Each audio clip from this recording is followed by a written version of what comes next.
उत्तर प्रदेशमधील फतेहपूर शहरात एका मजारवर हल्ला झाला आहे. ती संघटनाच्या सुमारे शेकडो कार्यकर्त्यांनी पोलिसांच्या बॅरिकेड्स तोडत मजार आणि मकबऱ्यावर तोडफोड केली आहे. या घटनेमुळे परिसरात मोठा गोंधळ उडाला असून पोलीस यंत्रणा परिस्थिती नियंत्रणात आणण्याचा प्रयत्न करीत आहे.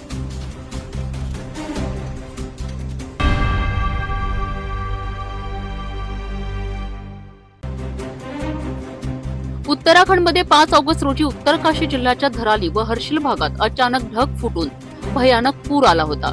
या पुरामुळे वाहतूक बंद पडली होती आणि मदत कार्यात अडथळे येत होते.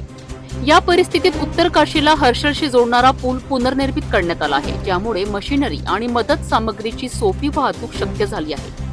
गंगनाणी भागातून ड्रोनद्वारे या नव्या पुलाची व्हिडिओ घेतले गेले आहेत.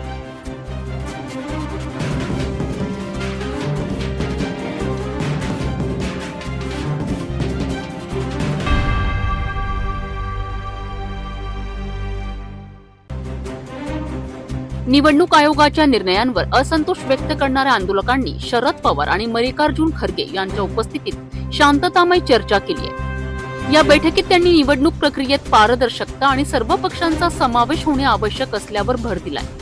नेत्यांनी सर्व पक्षांनी सहकार्य करून देशातील लोकशाही मजबूत करावी अशी अपेक्षा व्यक्त केली आहे.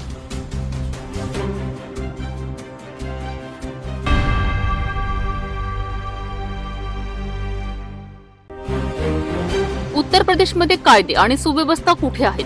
हिंदुत्ववादी संघटनातील लोक पोलीस प्रशासनाच्या समोर लाठी घेऊन मजारमध्ये घुसले आणि तिथेही हे मंदिर आहे असे सांगत आहे.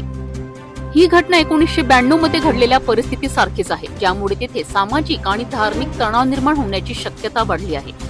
पोलीस प्रशासनाने या घटनेवर त्वरित नियंत्रण आणण्याची गरज आहे, अन्यथा हे प्रकरण मोठ्या संघर्षाचे रूप धारण करू शकते.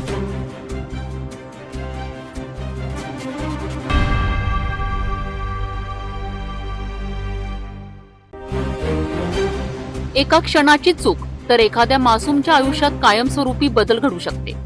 बालकांच्या सुरक्षेचा विषय नेहमीच गंभीर असून थोडीशी असावधानीही मोठ्या अपघाताचे कारण ठरू शकते.